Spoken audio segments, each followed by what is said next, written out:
Hello and welcome to the Weekly Stuff Podcast with Jonathan Lack. And Sean Chapman. We are here to talk about stuff back to relatively normal. We are going to talk about Doctor Strange on this episode. Yes, we are. We're going to talk about Skyrim Remastered. Yes, I guess, sure. A little bit. Happened. Hitman Episode 6. Yes, that also happened. Which I forgot. Yeah, which I forgot to put on the outline, but I put it there now. That's what you just heard me typing. We're talking about a bunch of other random stuff. Yes. This is the episode where we get back to talking about stupid shit. If you heard our last episode, that was where we wallowed in politics for a little bit because I think we needed it. You guys might have needed it. But now we're back, and we're going to try to have fun again because the best thing we can all do is move forward and live the lives we want to lead. Yeah. So let's go ahead and get... Well, before that, I just want to state for posterity that we are recording this podcast immediately after the last one. So if the world ends... or the internet gets destroyed or whatever happens, the apocalypse occurs before we're able to put this up, like, that's just what's going on. If a vengeful god decides, you guys have fucked up my planet enough, get off. If we have Noah's flood, like, again, Exactly, yeah. So that's, just for the archives, just in case I feel like we have to put that in front of this one. No, we always do. So, all right, we have that out of the way. I want to do a bit of housekeeping, just to start, which is just to say that I am embarking on some new podcast projects. One of which is I'm uploading the show to YouTube. Yes. And that's going to be a cool thing that every week the new one will go out. I'm working on the back catalog. Right now I have the 5 most recent episodes up on my channel. I'll link to that. You can find it. Really just search Weekly Stuff and YouTube will be the first thing that comes up. And you can find us there. And soon there will be many more episodes up. It is a pretty time-consuming process, and I've been a little busy, so I haven't gotten back to it yet. But I have to render the videos and then upload them. And luckily my office at my work has super fast uploads, so I can do that. Because at home I literally really just can't. So anyway, we'll get there. I'm going to focus on the newest stuff and getting the kind of forward compatible, so we have all that going forward. We're not filming this podcast on video yet or anything, but I do think I think the way people use YouTube has evolved. I think it'll be a good place to have those, and it's going to be very searchable, and it saves your place in the thing. So I'm actually happy to have them there just because it's an easy way to kind of reference them and embed them and things like that. So I think it'll be fun. I think the graphics I've made up for actually every episode of the show. Those are ready to go, and I think it was kind of fun going back down podcast memory lane. And I think one thing I'm going to do is I'm going to try to get a lot of recent episodes up. My goal is the first full year of the show I'm going to have up is this year, 2016. And then I want to, before I just go back and do 1 to 100, whatever, I'm going to go back and do selective ones, all our Persona 3 episodes. Sure. I'll have those up, and then they'll be in a playlist. So if you want to hear all our Persona 3 movie discussions, you just click on the playlist. And I might do all our year-end retrospectives, just things like that. And I think that'll be a fun way to experience the podcast. So if you'd like to follow us there, we'll have that. And, I think we haven't talked about it much. I'm sure at someday we'd love to get into more video kinds of things. Yeah, that would be really nice. And I think, this is the first step. Start building that. Not saying I necessarily want the podcast to become a video podcast, but maybe some gameplay videos and stuff. I might experiment with some of that soon. So, my little brother has wanted to kind of start this certain series that I want to help him start because it would be fucking hilarious. Okay. Where he loves watching speedruns, and it's where he tries to execute speedrun strategies that he's seen other people do, but he can't do them. And I think it would be really funny. That sounds really good. I want in on this. Okay. I want to see this happen. I want to comment with this. I want to be in this. We can do that. Maybe over Thanksgiving we should try that because he'll be here. That would be really fun to do that. Anyway. That's a brilliant idea. Oh my God. So this is the first step maybe into a larger world, and I'm glad about that. I announced I'm working on an outline for a Mario book accidentally over the weekend. So you guys know about that now. I was in no way ready to announce that. And I don't know if anything will come of it. Sure, yeah. But man, it's something I'm kind of energized to work on. So you guys it's something that you've been talking about wanting to do for a while now. So I've been playing. It's a fun thing to research. You know, my last few book-length things were like researching the death of Japanese children in World War II. Sure, Luckily, I don't have to do that with Mario. I'm referring to the movie Grave of the Fireflies. I'm not just randomly being dark.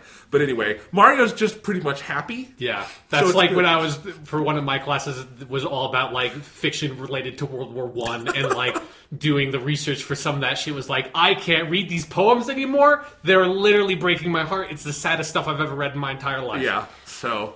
But that's why we do this. All right, so let's go ahead and get started with some stuff. Sean, you talked about Persona 5 on the last episode. Yes. Do you want to say anything about it kind of separated from that conversation? So just for if people skipped the last episode, near the end of the last one, I give my, I would say, generally spoiler-free impressions of the very end of that game and how it related to what I was going through with the Trump election and stuff like that. And so if you want that side of things, you can go to that. I guess, first of all, Persona 5 is great. Like, it's an amazing game. The end section of that game, in the sense that, like, it has a similar overall structure to Persona 3 and Persona 4, where there's, like, a sort of beginning, middle, and end thing, you know, and, like, though each of those parts are, like, very big, but there's a very clear sort of, like, progression of events, and so that big ending arc that is, like, you know, the Namataro to the end of Persona 4 or something like that, that section of Persona 5 is, fucking bonkers. There is some shit that happens at the end of that game that is insane and amazing and crazy, just in terms of great gameplay stuff and story stuff. It's all over the place and it's awesome. That game never failed to surprise me all the way through, and it's one of the things I appreciated about it the most is just how much it could really throw at you and like keep you on your toes and just like throw up the stuff of where you think the story's going to go one way, but you think the story might go the other way, and you just can't, until it happens, you just have no idea where things are going to fall. And yeah, it's a great game. I'm excited for people to be able to play it. I'm really happy that I have now gained this power for the next couple of months until February, that like I can just fucking spoil that game whenever I want. That it's just a part of me, and I could say like 5 sentences right now and make some people very upset. Okay. And that feels good. It makes me feel strong. I thought you were going to say you're glad you now have the superpower of playing games in Japanese. Sure, I mean, yeah, I've done that a couple of times, but this is definitely the biggest by far. But now you know you can do it. Yeah, now I can really do it. And that was one of the most fun things. Obviously, like, most people playing it over here are not going to get that side of it. But yeah, for me personally, that was a very gratifying process. And it's something that I kind of want to, at some point, start a New Game Plus and just get to go through the beginning of Persona 5 in Japanese again, just to see how much I improved. Because there are a couple things that happened very early on in that game that I think I realized I sort of misunderstood. Like, once I got deeper in, I sort of got more accustomed to the pace of having to, like, read a lot of the stuff in Japanese. And going back to the beginning, I kind of want to reconfirm stuff of, like, where are the protagonist's parents in this fucking story? Because I never quite caught where they were. Like, obviously, it's a Persona game. They're not around. But, like, I don't know if I don't think they're dead. But I don't know where the fuck they are. There really is a progression, if you look from 3 to 4 to 5, of them getting more and more vague about where the protagonist's parents is. Because in 3, they're fucking dead. Yeah. And that's, like, a part of the story. In 4, they just kind of abandoned their kid to go to America, and it's never really questioned. Yeah. Like, you could argue it's mildly thematized, but really not. Yeah. And then it sounds like in Persona 5 you missed it, so I love that progression. Yeah, it's just something where, like, I'm pretty sure they didn't go to America, and there is a reason why your character is not with your parents, but it doesn't 100% make sense to me. So I'm excited to either go through the beginning of that game again, or maybe I'll obviously when I play the English version I'll catch it there. Yeah. But I'll confess my jealousy has not completely worn off, but I am very glad you got to do this, both because it made you happy and everything, but also because I think it's going to enrich our conversations come February, that you will have had this kind of dual perspective on the game. Yeah. And I think not a lot of people talking about the game in America will be able to offer that. Yeah. And obviously, not a lot of podcasts out there more committed to Persona than ours. Yeah, that's one thing we may not have the most listeners, but we have the most Persona. Exactly. Anyway, no one else has stolen so much Persona theme music. Yeah. Anyway. Yeah. Which I forgot to mention in the YouTube discussion. I was going to use it for this episode. I'll use it next week. We cannot use our normal theme songs on the YouTube version of the podcast. For obvious reasons. We're still going to do it here because I would never give up the joy of picking random songs. Yes, it's our worst and best running joke for this, that we pick copyrighted music that is either directly related to the topic or has nothing to do with the topic we're discussing. Yes, exactly. But for the YouTube, that wouldn't fly. So my little brother, Thomas, who is you've heard on the show before, he's a composer. He wrote us a 30-second theme song, and it is awesome. Have you heard it yet? No, I haven't heard it yet. Okay, it's really cool. Maybe I'll play it for you off the air. But you guys are going to love it, and it's got a little video along with it, and it opens the show. It's your little ginger before you go into the show to kind of transition you in, and that'll be on there. And so we have an official theme song now, and I think that's cool. Yeah. So then, thinking of music, the music in Persona 5 is great. I am so frustrated that the official soundtrack has not been released in Japan yet. There is a version of like the sort of kind of similar to what they did with Persona 4, the deluxe edition or whatever. Persona 5 has a like sampling of the music but it's only like the beginning, like it's like the music that spans like the first 8 hours or so of the game, which contains stuff like the main theme song and the battle theme and stuff like that. And so that's good. But in particular, there is a couple of songs that play near the end of the game, particularly like the main credits song, which like also Atlas Japan has been very aggressive about not letting any music get onto YouTube, which is they're within their right to do that, but it is frustrating because there's no official release of the music, so there's no way to get it. I'm actually glad about that because it's so important you wait until the end to hear the Persona theme. Yeah. But I want to. I know. I want to fucking listen to the credits music without having to go load up my save, which I have done to just at the very end of the game to just play the credits to hear the song again because it's good. And then also the penultimate boss fight music is fucking awesome in Persona 5, and I just want to listen to it constantly. And I can't because it's not on the music that's been officially released so far, and it's driving me fucking crazy. But the music in this game is amazing. I'm curious how much is going to be on the CD that comes with the American release. Yeah, I don't know if that's going to be the full soundtrack or if it's just going to be because the one that got released in Japan is part of a like 20th anniversary soundtrack collection that has selections from Persona 1 through 4, and then that sort of like sampling of Persona 5. But yeah, so the music's great. And then I guess I want to, because this is probably the last time I'll have a big sort of like Persona 5 thing, because it's a long road from here to February, and don't need to bring it up all the time. But I want to open the floor again to you one last time, Jonathan. If you have any questions for me, now that I have finished the game, it is in me. It is a part of me. I am Persona 5. Persona 5 is me. What questions do you have for us? Well, I have a silly question and a serious question. Okay. Is Morgana your avatar just from now on in everything? Maybe. I was kind of thinking that once I finished the game, I would switch back to Patrick Troughton as my avatar on. Because you love that Twitter. avatar.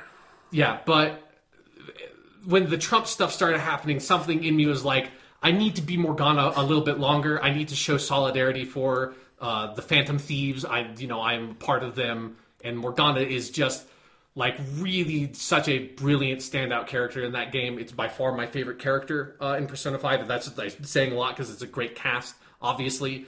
But yeah, like Morgana's. I am really curious to see what the American version of that character is going to be. They've released the character trailer for Morgana, I think either today or yesterday. But that's like such a small sampling, and there's so much that character goes through so much stuff.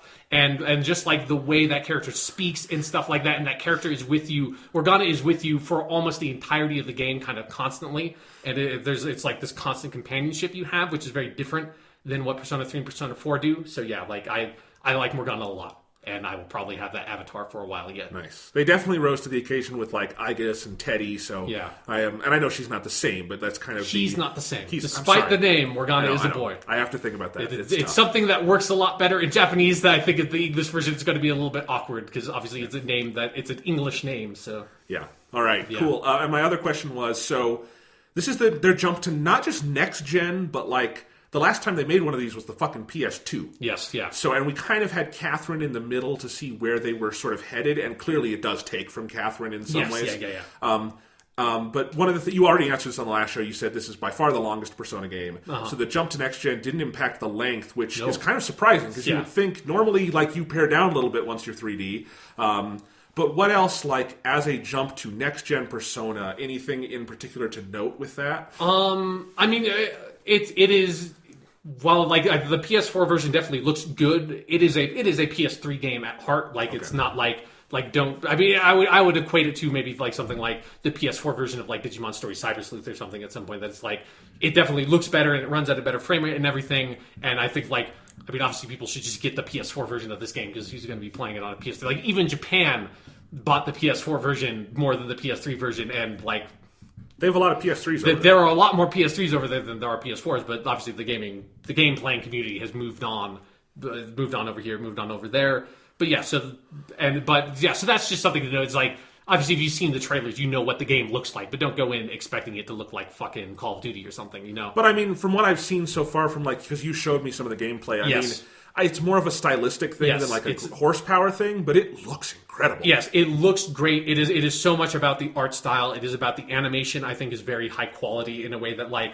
I think I talked about this on one of the earlier discussions, but they have added another layer of storytelling scenes that is like between the full 2D animated cutscenes and the like normal like talking head pop-in stuff that is like fully animated 3D cutscenes that pop in every now and then. And I think those look very good, are very well animated. And I think they just have done such a good job at capturing the way those characters look and the way that art style, Soejima's character design, manifests, and they've made that work really well in a 3D model in a way that like Persona 4 Dancing All Night did, you know. Like I would say the characters walking around kind of look like that. I think one of the things I appreciate about the game a lot in terms of the graphics and the style that feels like it's a big upgrade from Persona 3 and 4 that also works so well for the setting and themes of Persona 5 is the crowds in the game. Is that they're not super detailed, but since the game takes place in Tokyo and you are going around to like Shibuya and Akihabara and places like that, it really helps add this sense of you living in this city, which is super important to the game, to have all these sort of like weird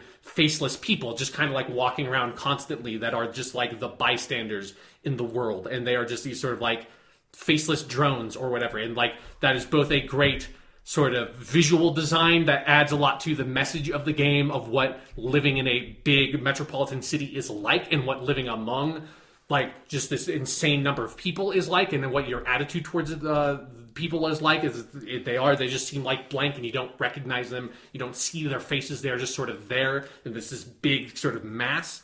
And so it's a great sort of visual trick to get that sense, but then also obviously it saves a huge amount of power that you don't have these like very well like these highly detailed character models all over the place. Like the main character models look super different than like the random people standing around. But like they probably couldn't have done a Tokyo game at all on the PS2. No. That's actually really part of those games that they had to narrativize it. Like you're in Inaba, it makes sense. There's not throngs of people. You're on Tatsumi Port Island, which is also not like a bustling city. Yeah, so there are way more characters on screen. They have done stuff with the dungeons in the game, both in terms of the dungeons are one of my favorite part of the game, in that they have made the main dungeons these fully designed areas with puzzles and mechanics and stuff instead of them just being all randomly generated and stuff the way they were in Persona 3 and Persona 4. But like, and a part of that is also they are visually really sort of like resplendent and gorgeous because they are all modeled after like these sort of like dark, twisted versions of like real world sort of like luxurious locations like casinos and banks and hotels and stuff like that. And so they've done a lot with the dungeons to make them feel much bigger and more alive. And I think that's one of the things that adds to the length of the game is that the dungeons take up more time, but you look forward to each dungeon, I think, a lot more in this game than you did in the past because they feel so different and so alive and so varied both visually and in terms of the mechanics. And that feels like something that the power increase has enabled them to do that they couldn't do in the past. Awesome. Yeah. All right, so Persona 5 is unsurprisingly good. Yes, it is unsurprisingly amazing. It is surprisingly amazing in the sense that the game is surprising constantly. Not in the sense I didn't expect it to be good, right. But like I didn't expect it to do a lot of the stuff it did. And even being a huge Persona fan and like speculating about this game constantly in the past several years, ever since I played Persona 4 and like what this game might be, I think it's actually very impressive that they managed to surprise me in basically every single turn. Awesome. Cannot wait. That'll be great. So that's looking towards the future, sort of. Yes. But let's go to the past for a second, because I finally played Skyrim these last few weeks. Because they released the Skyrim Special Edition for consoles and PC, and that's sort of the the latest remaster of all the remasters that are going on. Although I'll say, because it's Skyrim, this is kind of the highest profile game to get a re-release like this. Sure, and I just saw... I mean, basically why I played it is there was just an overwhelming amount of people on my Twitter and online talking about, we're playing Skyrim again, and I'm like, I never played that. I kind of want something new to play this weekend. And my brother was playing it because that's like his favorite thing in the world. It's a great game. Scrolls. Yeah, and so I'm like, I want to play this. I want to experience this.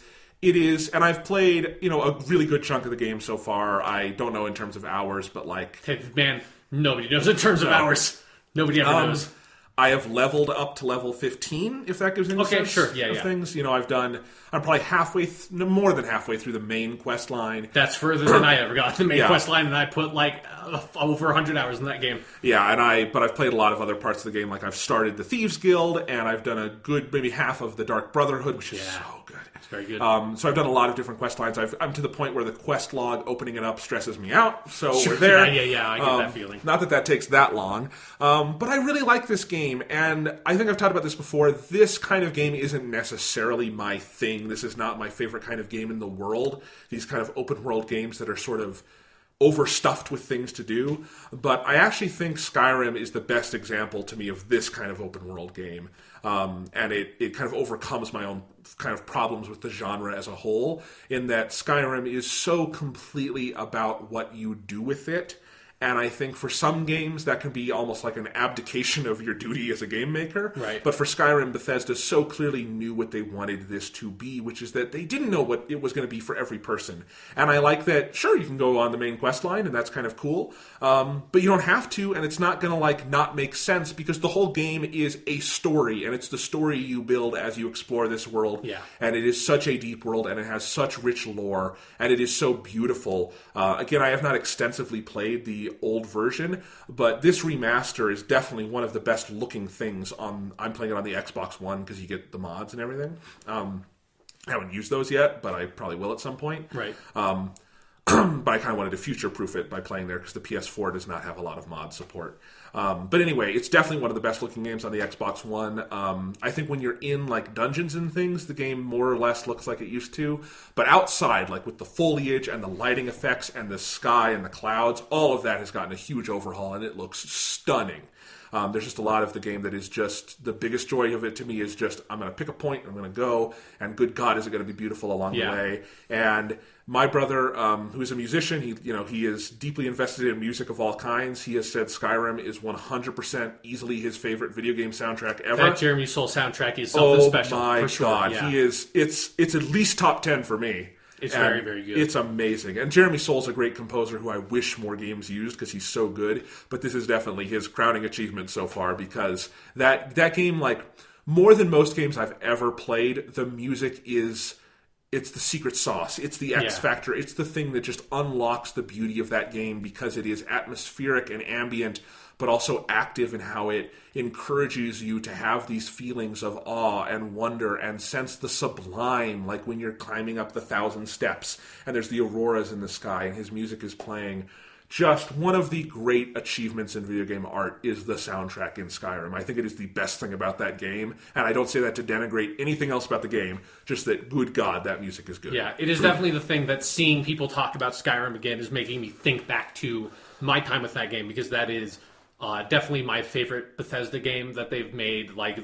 After Fallout, being a bit disappointed by a lot of stuff in Fallout 4 and thinking back to Skyrim, I think one of the things that they sort of lost that they had achieved so perfectly in Skyrim is that sense of atmosphere, and is that sense of just existing in this place. And there is that moment that in my mind of what Skyrim is to me is going through this whole cave and killing all these orcs or whatever and getting a magic sword, and then coming out and coming back out of the cave and loading back into the open world, and stepping up onto a hilltop and looking out over this sort of dry plain area with a bunch of snow that's sort of half melted, and it's the dawn is creeping up over over the mountains, and then the horn, the bah, bah, bah, bah, bah, starts playing, and it's just you are just there and you're not thinking about anything else, and you forget about going to your map and going and fast traveling back to Whiterun, and you just pick a direction on the compass and start heading there because you see a giant camp on the horizon or something and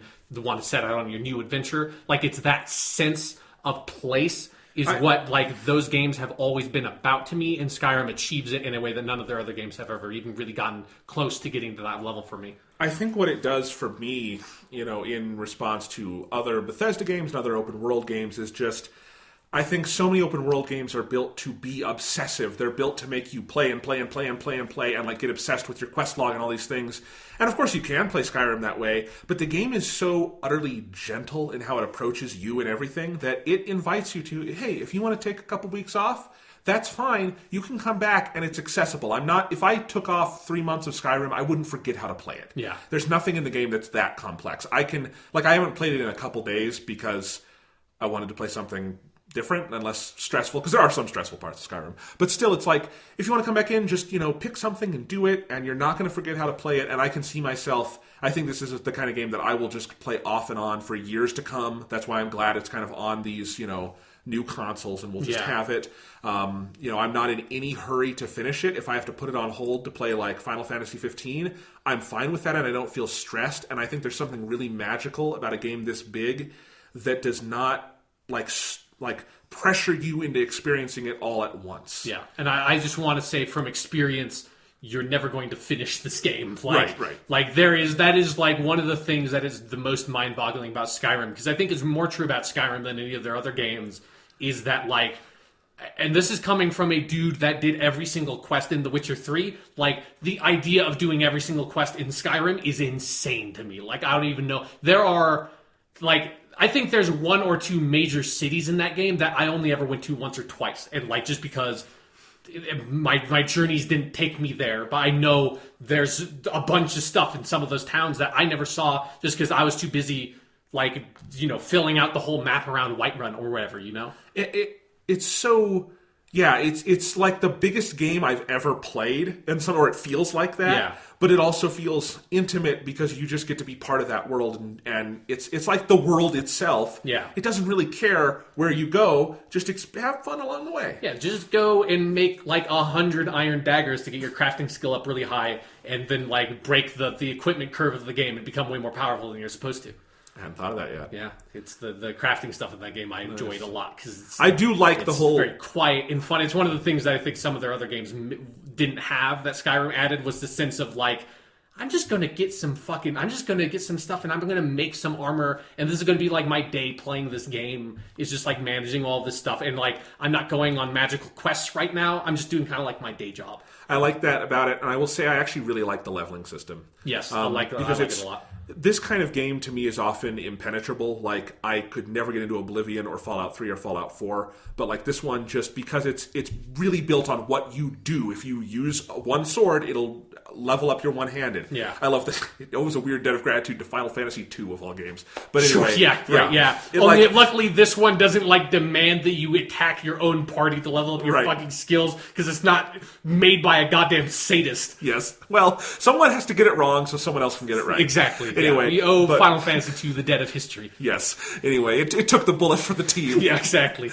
But no, I think it's really intuitive and smart, and I think so much of the game is actually really just intuitive to play, and it speaks to that this is by far the biggest, Bethesda game, and it will be probably for some time to come until there's an Elder Scrolls 6, and I think it's because it really invited in a lot of people, and it's the game that still people who don't play games play Skyrim and put like videos on YouTube of it. It's just got this crazy following around it. It's also really nice playing it like 5 years later, because if there is anything I want to know about this game, it is online. Yeah. My brother was explaining to me, there are 2 separate wikis that are completely like finished for this one game. Yeah, that has like you want to like find out about like this dog in this one town. There's 5 paragraphs written about him in his like character biography. Yes. And my brother was even saying, but you want this wiki. The other one's okay, but this wiki's good. There's like no other game that you can do that with. Yeah. It's great. Anyway, and I think the other thing about Skyrim that's so interesting to me is that it's this weird alchemy of a game where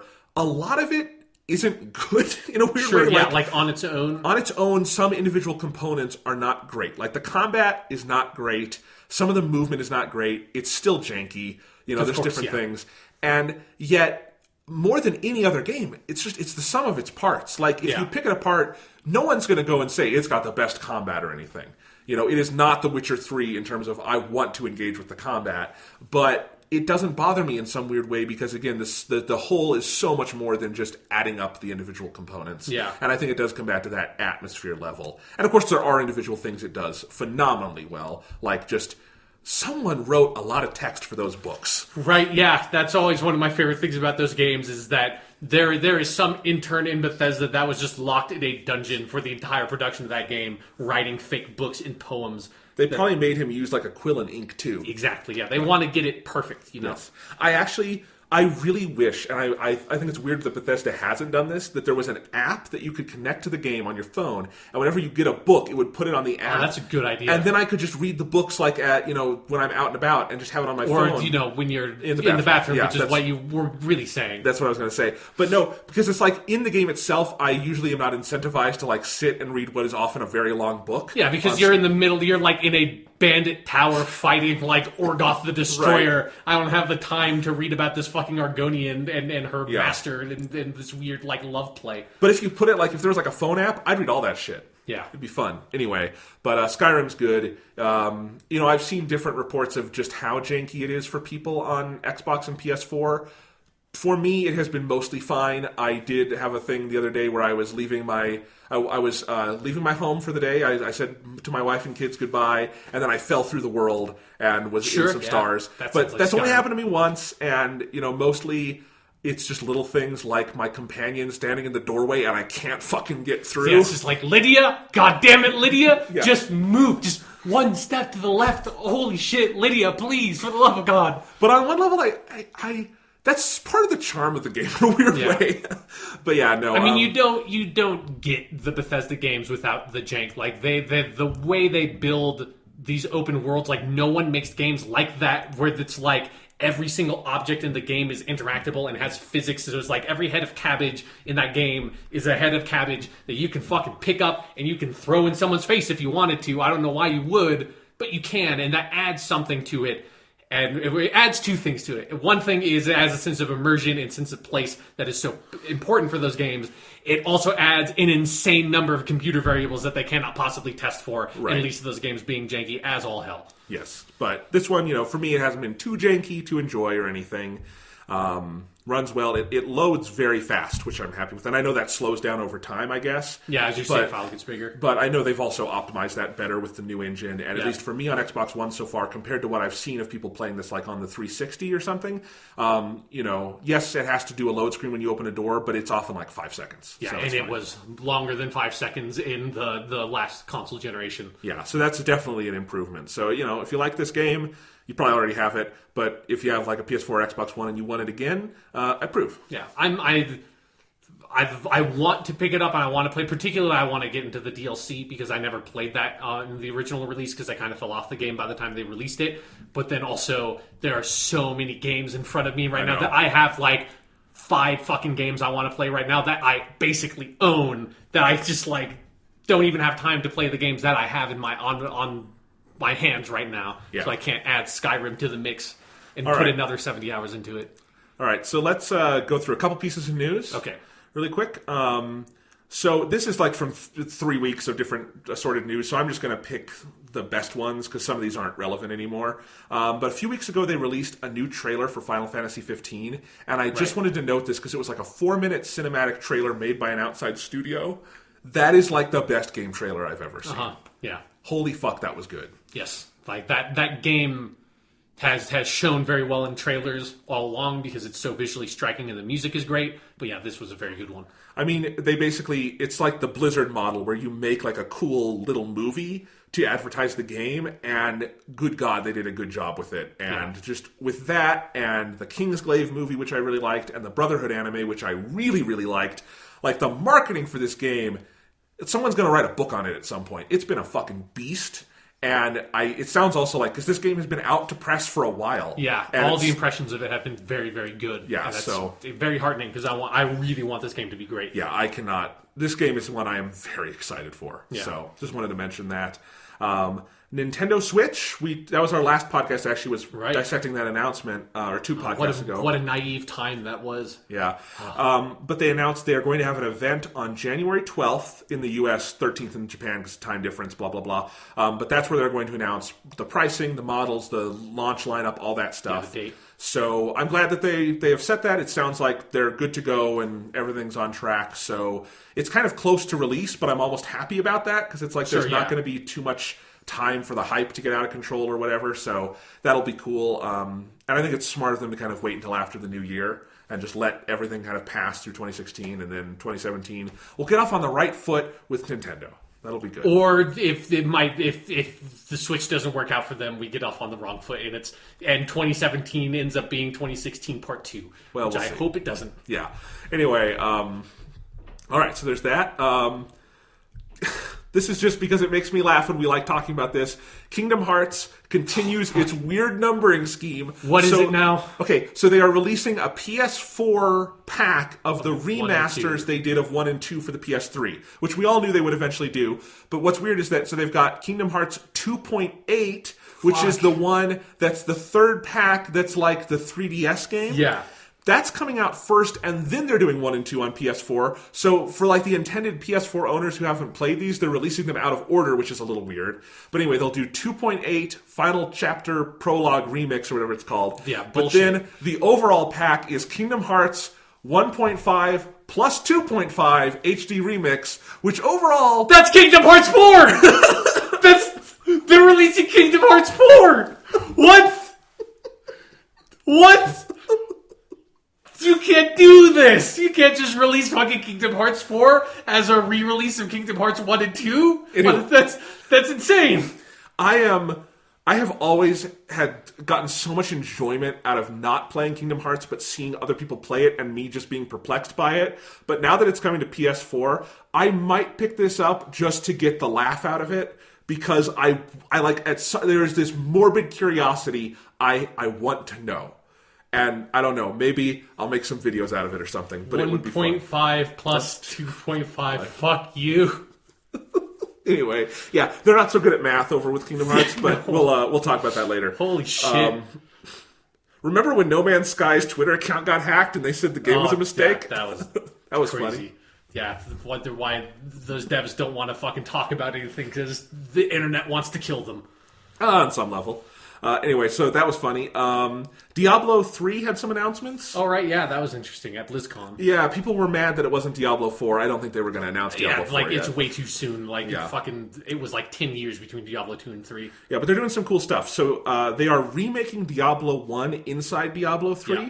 And I've never played Diablo 1, so that sounds fun. Diablo 1 is a very good game. I don't talk about it much. Diablo 3 is like one of my favorite games ever. It is great. The console version of that game is so good. It is so good. I've played... Yeah. I have like max leveled 2 characters in that game. Yeah. I got like my paladin max level, and then I got another character like halfway there. Nice. But yeah. Diablo 3 is really good. So they're doing that, and then they're also, early next year, they haven't set a date yet, but it will be early next year, they are releasing a new pack called the Necromancer pack, which will add a new character class, the Necromancer, who was in Diablo 2. Yeah, that was by far my favorite character playing Diablo 2, so I'm very excited. And that just to me is fun, because I've at least sampled all the classes in Diablo 3, and again, I've like max level 2, and then there's another one, so like this will give me an opportunity to just play through the whole thing again, but with a new class, so I think that'll be a lot of fun. And it's basically free if you own most versions of the game, so that'll be neat. Yeah, I'm looking forward to get that damn blood golem again. That was... Nice. I had a lot of fun with that guy in my playthrough of Diablo 2. Yep. And now we come full circle back to Nintendo. There have been differing reports, but it's finally becoming official. As of this taping, different pieces of news are still seeping out, but it sounds like Wii U production is officially ending. Yeah. It's ending in Japan this week. That's been made official. Nintendo of America made a statement that they weren't doing it like as soon as we thought, but it sounds like it is ending. So... I am still intending later this month I would like to do an episode at least partially devoted to the Wii U, because it is on its way out the door. Sounds like a good end of year topic. Yeah. Thing. Wii U, you had some stumbling blocks, but I love you, buddy. May you rest in peace. Yeah, it's a very strange console in a lot of ways. Yeah. But I like it. I still, right now, I'm playing a Wii game on it, so I'm basically just going into Wii mode, but I am still using my Wii U. And it's I love it. Warts and all. It's like family. Nintendo is just like family. Even if they kind of came home drunk and shat themselves, I still love them. Sure. Yeah. All right. Which I don't think the Wii U was anywhere near that bad, but there we go. All right. So any other news to talk about? Do you want to address which DC movie was it that had to drop their director? Did they have to do that again? All right. We'll get into it. I just feel like we have to talk about it a little bit because I had kind of sworn off even mentioning DC, but okay. So here's the thing. We have to say it. Couple of things. So yes, The Flash earlier this year lost its first director, Seth Grahame-Smith, who had done the he's the author of Abraham Lincoln Vampire Hunter, and then he went into movies. But yeah, so they lost him, and then they got another director named Rick Fumiyama, who's kind of an art house director, and he worked on it for a couple months. He just left. So yes, the Flash movie, which I would say should be one of the easier ones to get right, is has gone through 2 directors already. And remember, this is the studio that keeps saying we're filmmaker friendly. Yeah, that's 2 plus. Michelle MacLaren dropped out of Wonder Woman, so they had that kerfuffle. They cannot keep filmmakers on these movies. And there was another Wonder Woman trailer also recently, and I know people are excited for that movie. And I think the trailers are good. There's some interesting things in them. I just can't be excited. They have fucked all this stuff up so much. I have no faith that Wonder Woman will be good. And I now definitely have no faith they're going to get The Flash right. And to me, it's like I just go back and watch The Flash every week on the CW. And so it's like I'm just laughing because it's like this show gets it so right. Yeah, and you're seeing Superman power on Supergirl on the CW also. Yeah. So it's like they're doing all of this on TV not easily. It's not easy to make a TV show, but they make it look kind of effortless, and the movies can't get the beginning of their shit together. They can't get a director to make the fucking movie. That's just step one. Yeah. It's weird. It's kind of crazy that they just, that 2 directors have left on that project, especially when WB earlier this year or late last year came out with that whole schedule of what they wanted to make, and it's like they were clearly putting the cart ahead of their horse or whatever. It's hey, get the movie production together before you start announcing your 10-year production cycle. Yeah, no, because a lot of those movies are going to get kicked off. There's also reports that WB is rushing the script for the Ben Affleck Batman movie and not allowing it to be revised into something decent. And apparently there's some big problems with that. So if you hear Ben Affleck stepping away from Batman soon, that won't be a surprise. If Ben Affleck decides to stop being Batman, that kills this, right? That's the bullet. You can't correct from that. You can't recast Batman again. George Clooney still has a working relationship with WB. They try to get him to come back. They put it back, and it's this Batman and Robin 2. Joel Schumacher comes back to direct. Hey, it would be better. Arnold Schwarzenegger's in acting again. He can bring it back.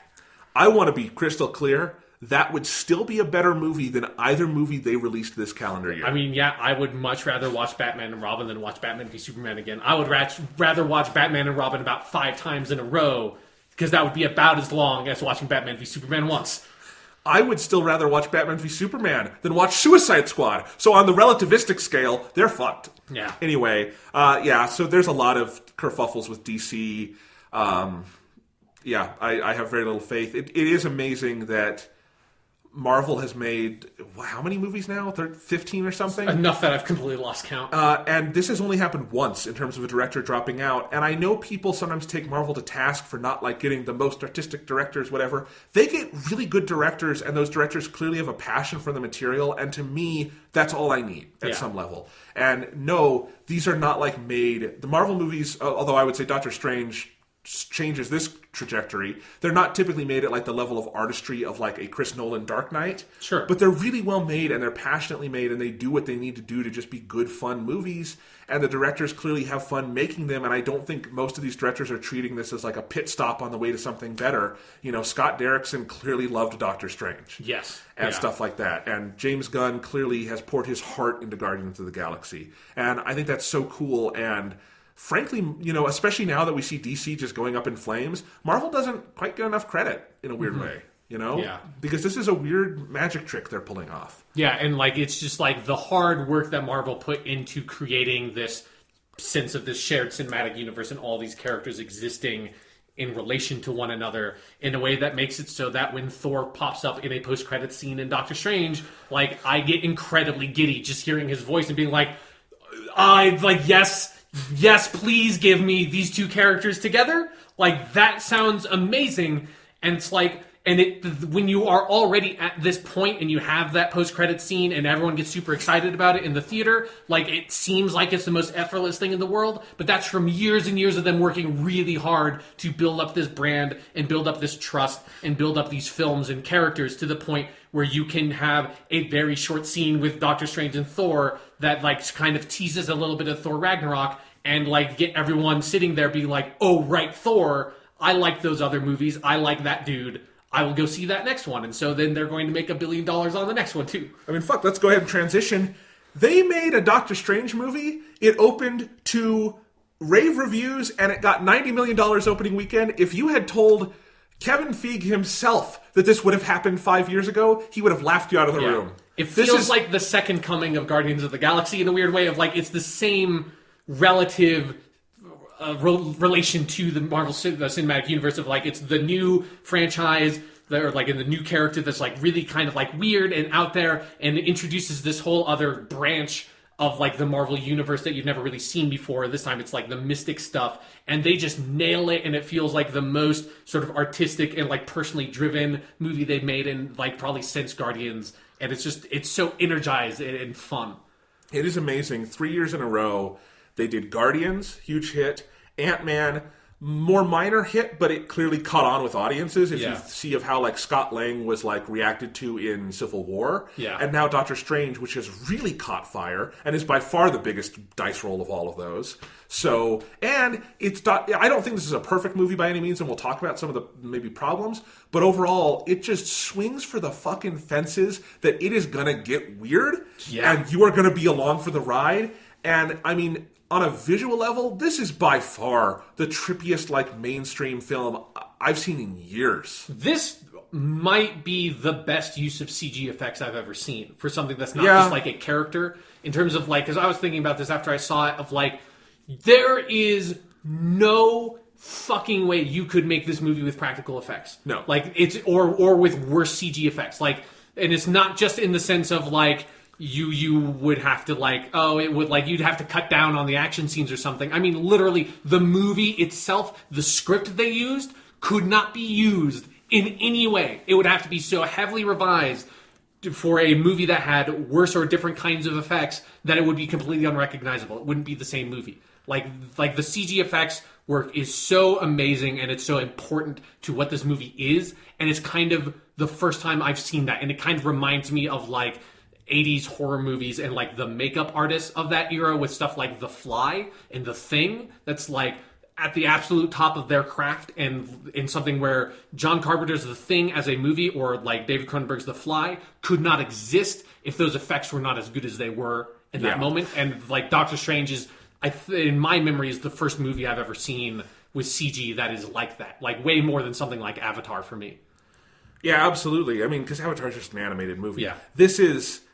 Yeah, I mean, if this does not win the VFX Oscar, there's no sanity to that, because this is, like, so clearly the achievement of the year in visual effects. Yeah. And I think it might get overlooked for that, though, because it's so, like, almost casual about it, in that it just opens it up, and it just has fun with it. And I think my only worry going into this movie, because I was pretty sure it was going to be good, because Marvel hasn't made a bad movie yet. Yeah. They're kind of like the Pixar for superheroes. And so it's like... And even Pixar made Cars 2 at one point, so... And they made The Good Dinosaur, is that the name of that movie? Oh, that's an awful movie. I've repressed that movie. Anyway, yeah. You remember it because you haven't seen it. Yeah, it's because I just love that title, how ironic that title is. It makes me really happy. Yeah, anyway. But yeah, it's like...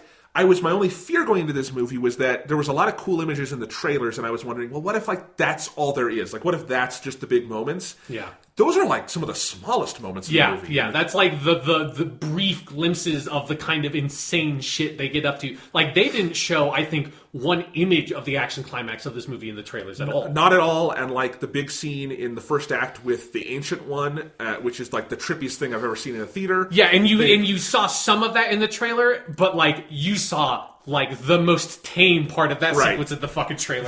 They managed to market this movie very effectively while also not giving away anything about how crazy it was going to go. Yeah. And that's pretty fucking cool because this movie hits the ground running with, you know, it's not just that it's good effects, but like the art direction of that, the way they imagine this world bending is it's these kaleidoscopes Yeah. that are collapsing on each other. Like this is the kind of stuff that my mom and I went to see this.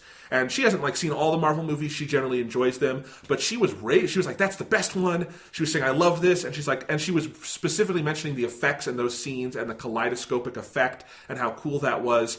And I think that speaks to how this movie is catching on with audiences. Is that even sort of more casual moviegoers are seeing this and being like, "That is something fucking cool." Yeah. And we'll talk about the characters and everything because I think it has the goods to back all that up, definitely. But, I mean, it's the most striking thing about the movie is those effects. Yeah, like, and it's just something where, you know, I'm someone, obviously, if you look at a lot of the movies I love, like Godzilla and King Kong and, like, Seventh Voyage of Sinbad and stuff, or The Fly, I really love effects work. I'm always fascinated by it, and I love seeing that, like, different, like, lineages and disciplines of movie effects work at like the height of their craft, you know, whether it's like the old silent version of Phantom of the Opera or it's King Kong or it's Jurassic Park or whatever. I'm so fascinated by that stuff, and like I can appreciate a movie on like I can enjoy a movie just if it has like a great use of like a giant monster costume. I will still enjoy the heck out of that movie. And Doctor Strange has a good story and it has good character work and all that stuff to back it up, but it is like I could enjoy this movie 100% on the back of just the effects. Like, I could sit there and even if I didn't like Benedict Cumberbatch's performance of Doctor Strange and I thought the story didn't fully go together, I would still have walked out of that movie theater being like that movie did not 100% work, but the effects were so good and the action choreography and everything about how they use the effects were so at the top of their game that this still is a movie that like is a must-see for certain kinds of people, and I'm sure it's going to inspire like new effects artists going forward to like up their game and work towards like the kind of stuff that Doctor Strange was able to do. Because I've never seen another movie do stuff like this. Like no other super movie has managed to use its special effects to make me have that kind of reaction. Not one. Yeah, no, I mean, it speaks to how unique this movie is as a major blockbuster, that the biggest analog people have for the visuals is that one scene in Inception where the city turns on itself. And it's weird because that is in no way a focal point of Inception. That's just it's actually a very casual moment in that movie that's just meant to illustrate that reality is bendable. But for the most part, the kinds of what they do with that in Inception is like, it's really camera work, like what they do with Joseph Gordon-Levitt in the elevator in the hallways. Right. That's wires and camera work and stuff, and it's a different kind of reality bending. So, but it's kind of like, you know, this is the exponential explosion of like that one moment of in Inception, and I like that we have to go back like 5 years to this one kind of random moment from a movie to give any kind of sense of like, just if you're describing Doctor Strange to someone, that's how you have to start, and that doesn't really do it justice at all. Yeah.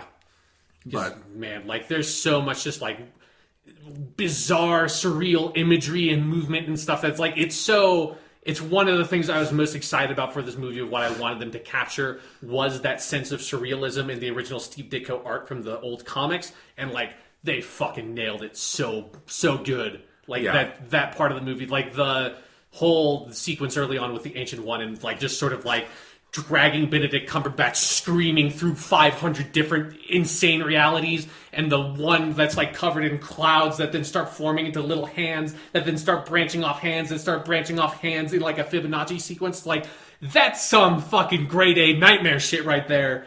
That's great. Oh, that's probably my favorite of the effects heavy sequences in the movie because it's just so out there. It's just such a mic drop. It's just such a like, because you hadn't had any of that yet, because obviously that's like that's when Doctor Strange goes to Tibet and finds the Ancient One and sort of gets introduced into this world of magic and mysticism.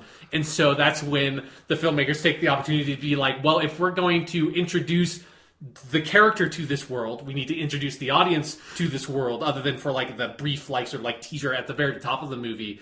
And so we need to, if we're going to do it, we have to just throw them the fuck into it the way they throw the character. And so it's this like shocking, terrifying, exhilarating experience that's just like visually magnificent and kind of horrifying at the same time, because it's also, you get like the the brief visage of like Dormammu, and you don't know what he is yet. You don't know if he's going to come up again. But it's just this giant like purple entity with these giant purple eyes suspended in darkness. It's like, what the fuck is this movie? Yeah. No, it's good, and it's you're so right to call it a mic drop, because they even, when he like comes back to Earth, literally, they even have like a beat of silence where you can hear everyone in the theater just kind of gasp. Yeah.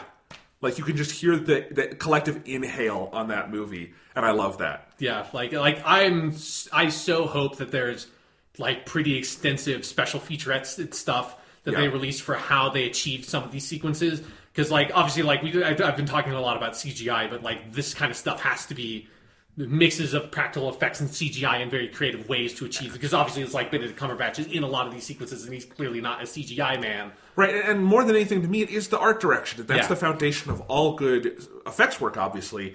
But it's like, it's not just that they can do these cool things with it, but that they turn them into kaleidoscopes and into these surreal images and into almost like they reference different works of art almost. And it's this reality bending, and they sell it because it looks photorealistic. Like it doesn't when it goes to like, obviously once the city is like turning on itself, that has to be CGI, but you don't spot the seam where suddenly they're doing effects work, you know? Like, and that, you know, there's things like Dormammu's realm is clearly CGI, but that's so out there, that's fine. Like, like it's this insane alien like dark dimension world that like it should look fake and artificial because you don't have any reference point for it. So I loved all the big effects set pieces. Yeah. Like I said, the Ancient One thing was probably my favorite just because, Jesus Christ, I want to get high and watch that. But like then, the other one for me is, I think this has the best climax to a Marvel movie since the first Avengers. Yes. And I think, like, you know, you could argue, like, Civil War has a more, like, emotionally effective climax,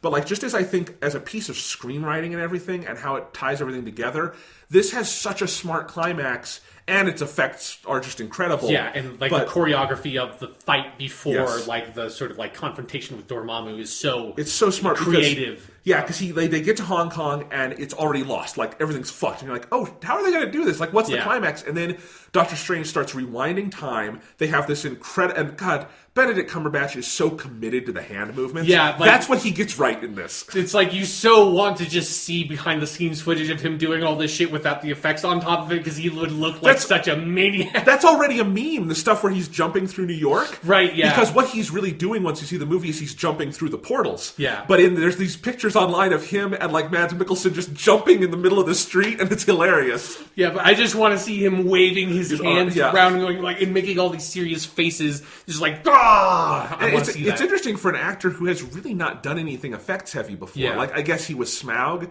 but that's such a different thing. Yeah, but that's him standing, like, in a room with a bunch of dots on his face and going, right. So, which he did well, too. Yeah, he was good in that movie. I don't want to, like, put down his work, but... No, but yeah, so anyway, but what I was saying is just, like, so they start rewinding time, and I'm making the hand movements because it's just fun to do. Yeah. But anyway, they start rewinding time, and then they have, as you say, this incredible fight choreography. As, like, time is rewinding around everyone, they are having a fight, and you're just seeing how the city got destroyed in reverse, and it's like the idea of how you storyboard and shoot that and everything is like, it stresses me just thinking about it because I have no idea how on a practical level you fucking do that. I know. And then you get into Dormammu's realm, and first off, Dormammu, so much better than Thanos so far. Yeah. Like, as purple CGI guys go, I didn't like Thanos in Guardians. I love Dormammu in this. Yes. Because they kind of bought into the silliness of it in a weird way. But anyway, and then the climax is this great sort of metaphysical thing that I think is just such a great character payoff. It's so clever because there's no punching in the end. It's all about Doctor Strange using his best weapon, which is his brain. His brain and his magic. Like it is what Doctor Strange is like he's the Sorcerer Supreme, and it's one of the things that sets him apart from other superhero characters is that he doesn't, like, punching isn't his thing. Like, he knows some cool kung fu kind of shit, but it's like his main thing is that he has magic at his disposal, and he uses his knowledge of both, like, mysticism and his, like, rational science that he has learned and puts that together to, like, logically solve problems. And that's, like, they so nailed that at the conclusion of this movie. It's great, and what was I going to say? I forget. There's so much more to say about this climax. It's so good. But here's the thing. So this is what I was trying to think of. One of our listeners, I think it's Barry is his name. He was tweeting me about this. He said, because I praised the climax on Twitter, and then Barry tweeted me, he said, it's like a shortened version of Heaven Sent, the Doctor Who episode. Yes, it is. I was thinking that as well. Yeah. That it does like time loop stuff that is very similar. That where made me very happy. His strength is just dying and over again. Yeah, it's his persistence, it's his stubbornness. Yeah. If they want to bring Dormammu back for like Infinity War, I'd have fun with that. He's a good villain. Sure, yeah. Like as a mystical kind of out there thing, but great ending. So let's go back and rewind a little bit and talk about some other things. Like Doctor Strange, let's rewind time back to the beginning of this discussion. All right. I'm just going to go with a couple problems I have with the movie. Okay. I don't think it's perfect. I think script-wise, this needed another pass. Okay. I thought there was some stuff, particularly in the first act, that was just clunky in the writing and felt a little labored. And, the performances are good enough and the direction is good enough that you don't really wallow in it or anything. But I definitely thought there was just a little of, like, either the writing was too on the nose or the dialogue wasn't that good. And particularly the thing that disappointed me the most is I didn't like how they got Doctor Strange from point A to B. Like, I liked how he breaks his hands and all that, and I thought they did all that very effectively. But then his thing is he's angry, and then he meets that one dude who tells him exactly where he needs to go, and then he goes. And I was kind of expecting, and I think to me this would have been a little more satisfying if it were almost more of a Batman Begins kind of thing, where he's journeying and he winds up finding what he needs to find. Because the way it goes, it also, I think, delays his character progression too much for me. Like, I think this is clearly the most they've pushed into unlikable protagonist territory, where Stephen Strange he's still a dick at the end of the movie, but at least he's kind of a nicer dick. But like it's not like Tony Stark, where Tony Stark is an ass for 20 minutes of Iron Man, and then he has his come to Jesus moment. Yeah, it takes much longer for Stephen Strange to get there, and he never really has that same kind of complete awakening. But it does. To me, it's like by the time he gets there to Tibet, he's still arrogant, and then I think a lot of that act where he's in the Kala, what is it called? I don't know. I can't remember. Yeah. Once he's in the realm, the sanctum or whatever, training with the Ancient One, I think it takes a little while for him to get to that point where it feels like the script wants him to be, where he kind of prostrates himself and wants to learn. And so I think one of the things they could have done is I would have liked if it were more of a direct journey, not just he goes to the basketball court, talks to Benjamin Bratt, and then he knows where to go. That was just one step that like irked me a little bit, and it's emblematic of just, I think, some clunkiness in the first act of the movie. So that's all. Sure. Like, I don't think I have that big of a problem with that stuff. I think for me, it's something where like it's a hard problem to solve because it's the superhero origin thing of like you want to get to the superhero kind of stuff as quickly as possible, but you also need to set up the character before you get to the superhero stuff. And so I think like I would have liked to have spent a bit more time with Stephen Strange while he is sort of like falling down that ladder and see him get to hit like that absolute bottom to like so that you are really convinced that he would go to Kathmandu and believe this guy, because like I wasn't 100% there. Like, I could believe that character was there hypothetically, but they hadn't shown enough. I agree. At that point to, like, be like, okay, yeah, this guy would go to Kathmandu to, like, because he's so separate. They're so desperate to solve this. And I think that's what I mean. It's just that one scene on the basketball court, to me, is just emblematic of, like, you're kind of skipping steps in the narrative, which is, of course, he's going to fall into ruin, but, like, and some of it is pretty good economical storytelling, but just, like, they kind of allied, I think, almost too much that he spends all his money. Like, because the one thing you get from that is he has one watch left. Yeah. But I think you just needed, as you say, like a little more to kind of see him hitting rock bottom. Although I do think that one scene where he kind of chews out the Rachel McAdams character is really good because they both play it really well. But I think there could have been just some surrounding meat on those bones. Yeah, it's something where it's like, I'm sure that there's like a handful of like cut scenes there that was very hard to figure out, like, we want the movie to be faster paced, but at the same time, you need to set up this character. Like, it's a hard problem for. And this is weird because Marvel has not done a lot of traditional origin story movies. Like this is really, especially not in a while. No, this is like the first one since Captain America, honestly. Because even Ant-Man is a weird thing where you already have Hank Pym. Yeah. So it's not a traditional origin story. This is, you start with him. He's not superheroic. At the end, he is superheroic. Blah blah blah. And so you do feel a little bit of the formula in there. Luckily, it's so batshit insane a lot of the time. But I do think like this is the rare Marvel movie where I honestly think it gets better and better as it goes along. Yeah, I agree. Because I think the first half is a little slow and clunky here and there in terms of pace. And I think the tone is off just a little bit once in a while, where I think there are some jokes where you don't quite want them, but overall I liked the humor, so I'm not going to complain about that too much. It's just there were a couple moments. But yeah, I mean, overall, like, I bought into the character. I liked Benedict Cumberbatch's performance an awful lot. I liked the world of Kathmandu where he goes, and then the sanctum he goes into and all of that. I think the world building is very, very good. Yes, yeah, definitely. But yeah, there's just a couple of, I think, the building blocks, and I think it's a tough task. I don't envy them that. Origin stories aren't easy. Yeah. But yeah, I mean, definitely, I thought of Batman Begins because that's the best movie version of that kind of story. Yeah. So, that's just why I went to that. But that's a high standard to hold it to, so whatever. Yeah. I basically agree with that issue, even though, like, I didn't really feel it in the moment. It was one of the things coming out of the movie that, I think they could have done a little bit better. Yeah, but not a huge problem. What else? I want to skip to the very end of the movie, the last post-credits thing.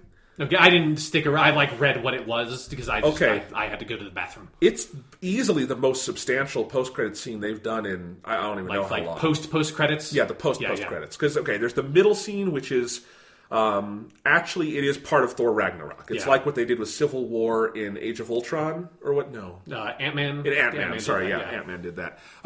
So it was directed by Taika Waititi and the crew from Thor Ragnarok and all that. So we're going to see Doctor Strange in that movie, which is great. So you have that little one, but then the one like fully after the credits. So what happens is the Chiwetel Ejiofor character, Mordo. He basically has decided he wants to destroy the sorcerers. He goes to the Benjamin Bratt character from the basketball court and steals his magic. Right. And if you just read it like on a narrative level, it seems okay, I guess. But like tonally, like Ejiofor's performance, he's like clearly directed to push it much more into like the deranged realm. And I just thought like, given what we saw of Mordo throughout the movie, it felt like a really sharp left turn. And, maybe if they do a sequel, they can kind of massage that a little bit. Yeah. But just I thought like as a post-credit scene, it came off a little bit like too harsh. And then it also made me feel like, did they just put the Benjamin Bratt character in there earlier so he could have this plot function? Like, it also made me look back poorly on the basketball court scene earlier because it made that character feel like a clunky piece of kind of plot building without organicness to it. So it was fine, but like it was interesting because Marvel has mostly just gone back to doing like buttons, not like big scenes. But this was a big scene.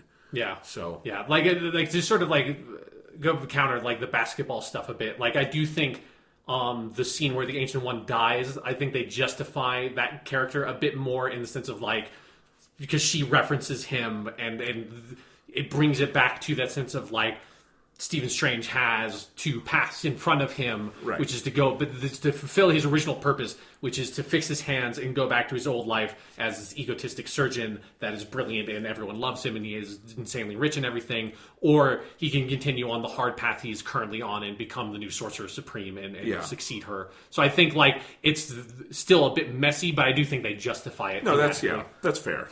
So that's fine. I am interested to see what they do with the Mordo character going forward. Because from the comic books, he's a villain. So, like, I mean, they change. It's been a long time since I read Doctor Strange comics, and so he's a bit of a different character than I remember. Like, he was a lot more straight up, just a obvious villain dude in the comics, and in this, they make him more of like, and he's another sorcerer that sort of like decides to follow a different path than Doctor Strange. And I'll just say, like, knowing none of that going in, I've never read a Doctor Strange comic. I just thought Mordo was like his cool sidekick. That's and Wong. So and Wong is that too. Yeah. But like Mordo is such kind of a nice guy throughout this movie, and it just felt like a left turn where like looking back, I can see how they planted those seeds. But part of it is just I think Chiwetel Ejiofor is just such an innately likable actor. I didn't see that coming, and not in like a good way. Like I didn't see that coming. Yeah. It was just like, I don't know if that works the way they sold the character initially to me. And my mom, also knowing nothing about Doctor Strange, also thought that was weird. Like, why is he doing bad things? Like, it just was a little off. Right, yeah. Like, since I didn't really stay for the post-credit scene, like, I can't. I went home and, like, read what it was, because I knew it obviously had one, but I was like, well, I'm not going to just sit through these whole credits when I have to go pee. Okay. Yeah. Well, you get to hear mini versions of the Star Trek theme in the credits. Great, so. Yeah. We'll talk about that later. Michael Giacchino, basically, he scored this movie. The music's very good, actually, I think. Yeah. One of the better Marvel movie scores, because this is a composer who's good at, like, really getting themes into it and everything. But the main Doctor Strange theme is basically one note off of his Star Trek theme. Yeah. Which, at least it's good music, so whatever. Sure, yeah. Yeah. It works. It is a bit weird when it ends the movie, and I expect Benedict Cumberbatch to start like saying the opening to Star Trek, the original series. He was in a Star Trek movie.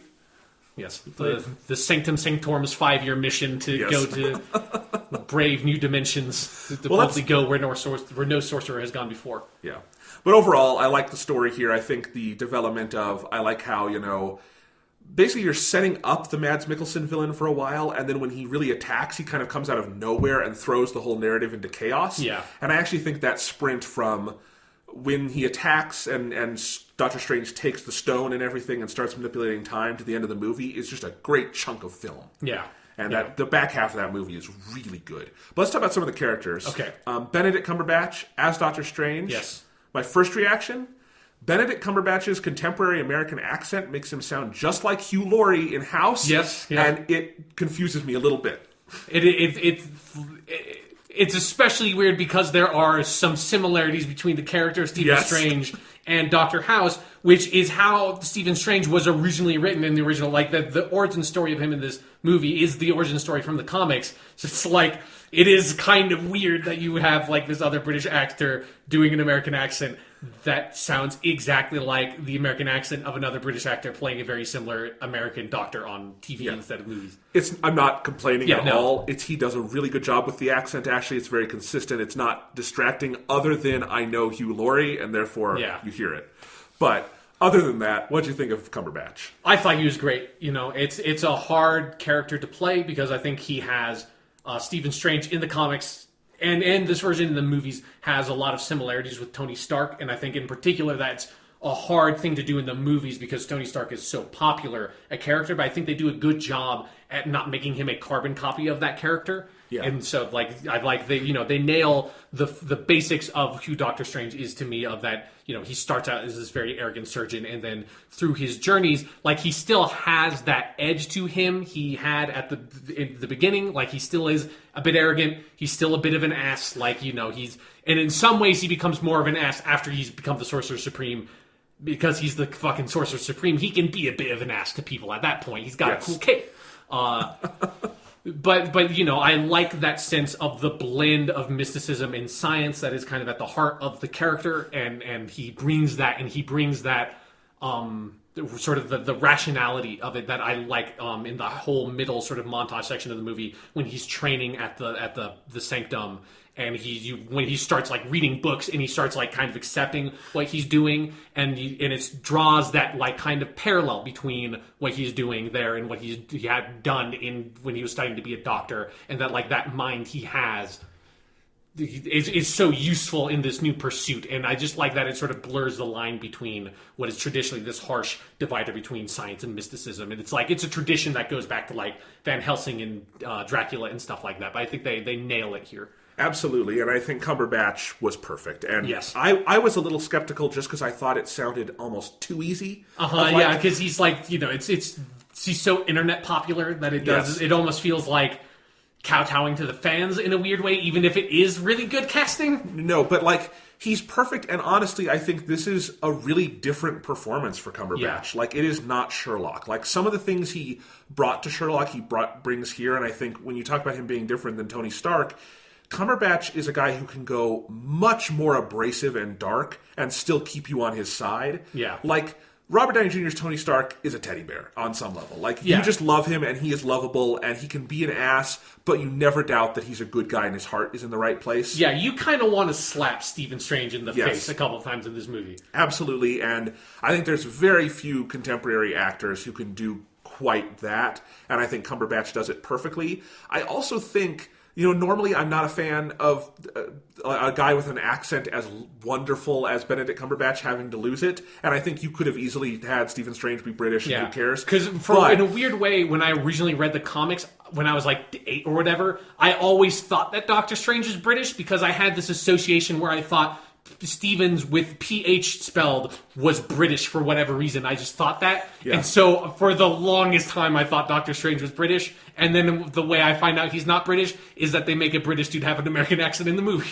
Well, what I was going to say is overall I actually think it was really smart to have him change his voice because Cumberbatch's voice is so recognizable and omnipresent these days that I think if he just sounded like himself, you would be thinking Sherlock on some level or one of his other roles. And here, like, that just immediately let me buy into it more and then recognize all the other things he was doing different with his performance, which is, this guy is a lot... Like, I just like the kind of intelligence he portrays in this, is this guy who just is kind of hungry for knowledge, unlike Sherlock, who's almost like...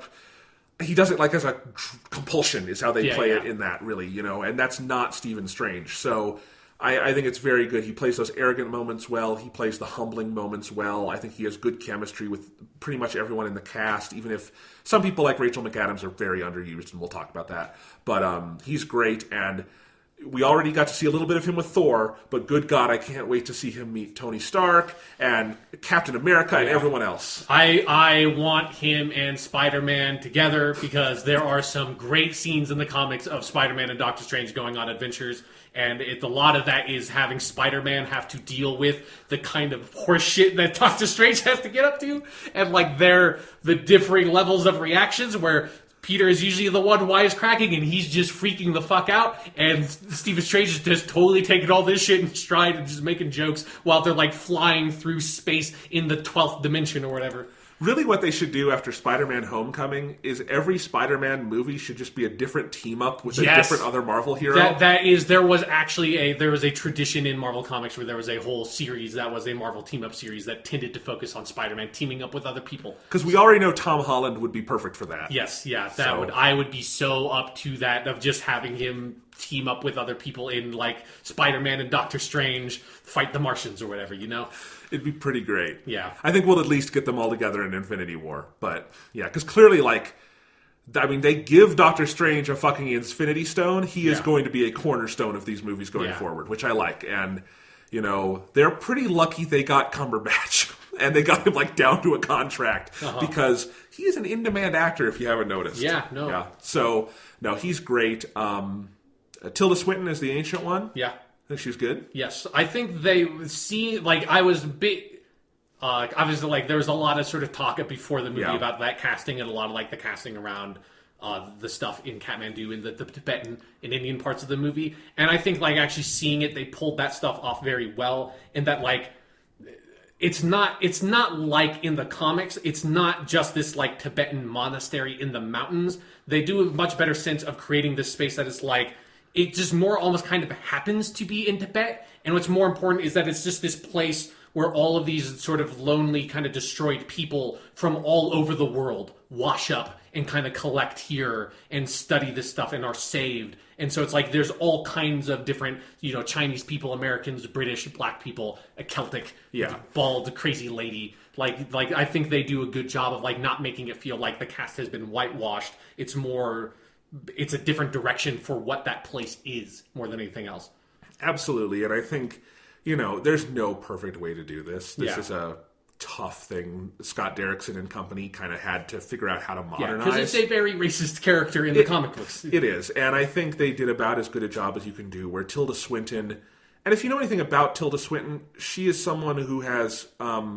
throughout her career, used this sense of androgyny, and she's been someone who's very sort of fluid in the kinds of roles she plays. So I think if you look at kind of her place in modern film, this really is a good use of her, and I think she does a good job here. And I think she's great in this movie. She's great. I mean, it's Tilda Swinton. She's always great. But yeah, it's like, I think her being someone who kind of has these, or can adopt these kind of alien features and mannerisms, I think makes that character work, where you almost wonder, like, she's been alive so long, this person could have been any race or gender or whatever when they were born, and they're something different now, Yeah, like, she's almost not quite human anymore, like, is the sense of the character. And you feel that more and more as the story goes, which plays well into, like, the Dark Dimension stuff of, like, you're not quite sure, like, how old this character is, like, what her deal is. I like that. And on the sort of a similar topic, I really like what they do with Wong in this movie, because in the like, if you think the Ancient One is a racist stereotype in the comic books,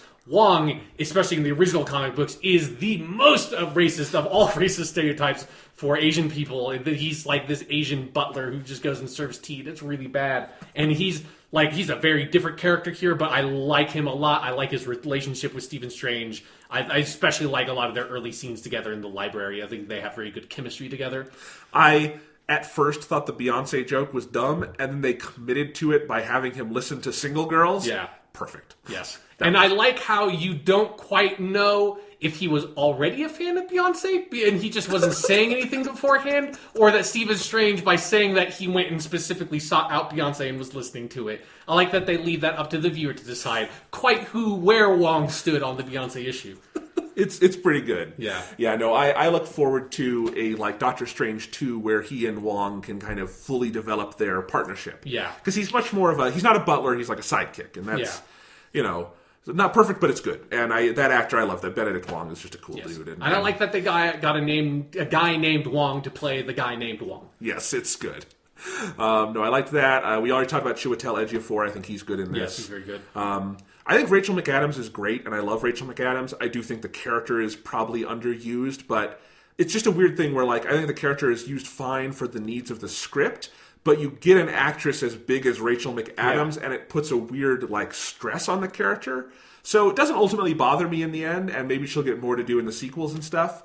But it's almost like a Natalie Portman in Thor kind of thing, where at a certain point you're like, and obviously Jane is used a lot more in Thor, but you're like, they got a really big actress to do something that's kind of a smaller pay scale thing. Yeah, and it's something that I did appreciate that they didn't go, like, cliche romantic interest angle with this. Like, especially I like how they end their relationship in the movies. Like, they don't get back together, like, because that, like, the relationship is done and it's been done for a long time, but, like, they kind of, like, reconcile their friendship. Yeah. I like that aspect of it a lot, that it does not feel like the cliche subplot that character would normally have. And that, she exits the movie like 30 minutes before it's done. Yeah. And I think ultimately that's kind of a good choice, because while I would like a scene that maybe wrapped that up a little bit, by not involving her in the climax directly, you kind of respect that character more. Because really, from a script writing level, what are you going to do with her? You're probably going to make her a damsel in distress. Exactly, yeah. They never do that, and that's good. And really, good God, Rachel McAdams has fun just playing the weirdness of having to deal with her crazy mystical boyfriend. Yeah, she is very good in those hospital scenes near the end of the movie, just being like bringing back like that sense of reality to the viewer of like, oh right, yeah. Like no, like we have just been bathed in like an hour of this insaneness, but she has no idea what any of this stuff is. It gives you like a fresh perspective on it again. That's probably my favorite comedy in the movie. Is that stuff. It's very good. Any other character? Well, okay, Mads Mikkelsen plays the ostensible villain. Really, Dormammu is the villain, but Mads is kind of the main antagonist. And not a great use of Mads Mikkelsen. It's not like he's playing a super deep character like Hannibal, but he's perfectly creepy for this. Yeah, like it's one of those sort of like villain roles for superhero movies where you either have two kinds of superhero movies. You either have the superhero movie where the villain, and this is like how Batman works a lot, where the villain is kind of more important and more interesting than the main character, or the main hero, or the main hero kind of dominates the story and then the villain feels like a bit underserved. And it's very rare that superhero movies like Spider-Man 2 is one of the few examples that manages to really balance both of those things perfectly. And so this is obviously one with an origin story where they focus so much on Doctor Strange. You don't get a lot of what like the villain, but I do like when Mads Mikkelsen shows up. I really like his one scene where where basically all of his dialogue in the movie is where he talks to Doctor Strange while he's like kind of tied up, and I like the sense of kind of like weird pragmatism his character had. There's something like it's kind of hard to define, but there's something really fresh about what he was doing that he wasn't just crazy. Like, he had this, like, very clear plan, and he seemed totally sane and, like, cogent. He was just like, yeah, no, like, I think the Ancient One was kind of, like, lying to us and is a hypocrite, and, like, obviously if you read these texts, we can go get infinite life, so I thought I would just go do that. And that's kind of the sense he gives. He doesn't make a big deal out of it. That's a very unique skill Mads Mikkelsen has. Right. Where if you watch Hannibal, the thing he brings to Hannibal Lecter that no one else can bring is that you see so clearly that he is not crazy. His Hannibal Lecter is completely sane. His worldview makes 100% sense to him, and if you're in it long enough, it makes sense to you. And obviously, being like a cannibal is a different level of extreme than being a crazy mystical dude. Yeah. But it's like, he does the same thing here in that one brief scene where like he explains it, and because of that voice and that kind of cadence he has, you just get it. Yeah. And it's God bless Mads Mikkelsen. That's all I can say. Yeah. So it's not, he's not Loki. He's not like a breakout sort of Marvel villain, but he serves his role really well in this movie. It's not like, I didn't get the same sense from like Thor: The Dark World, where that like felt like, you didn't need to bring out Christopher Eccleston for that movie. You could have just like dressed him in turn up in white makeup and shot him like from a distance, and it would have served the same function for that movie. Exactly. No, but it was good. Any other major characters to talk about? No, I think that's about it. That's about it, yeah. So good, very good cast, as Marvel tends to have. Look forward to seeing some of these people again. We mentioned the music's really good. I think Michael Giacchino is also going to be doing, they just announced Spider-Man Homecoming. Right, yes. That is a phenomenal choice. Yeah. Like, I think Michael Giacchino is a really good composer. I don't think he's always right for everything he's given, but I think he was right for this, even if he plagiarized himself. Yeah.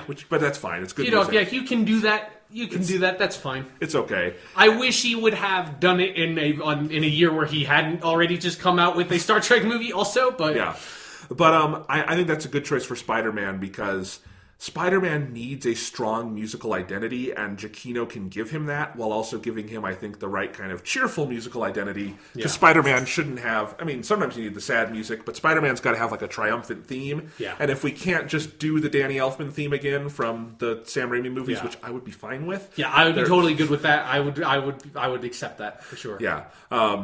But Michael Giacchino's the next best thing, so that's going to be good. But anyway, and I'm glad he's kind of in the Marvel family now. That's going to be fun to see. So when we get the Spider-Man Doctor Strange team-up movie, you can just use the same composer. Yeah, and then when you bring in Deadpool into the Marvel universe, you can have him make all the Star Trek jokes that you know they want to make. Yes. Oh, man. I want to see Deadpool in these. Yeah. It'd be fun at some point. Anyway. All right, so yeah, and then really coming back full circle, goddamn those effects. They're so good, yeah. Like the climactic scene of this movie, that last action scene is so insane, and it's something that, like, it's one of the things I appreciate about Thor: The Dark World climax a lot, was the sense of, like, if we're going to have the third act action scene in our superhero movie, let's not make it a bunch of dudes punching each other in a building, or like a bunch of people in a city standing and looking at like a big hole in the sky and being like, oh, we need to get the thing to stop the thing. Like, let's be creative. And so, like, in Thor: The Dark World, they had all these crazy portals and stuff and had fun with that. And I feel like Doctor Strange like kind of saw that and was like, we'll take that up to 1 billion. And so they had the whole time mechanic in that last fight scene was just like, I've never seen a movie do something like that before. It was so creative, so fascinating, so new, so invigorating, Because we've talked before about the third act problem,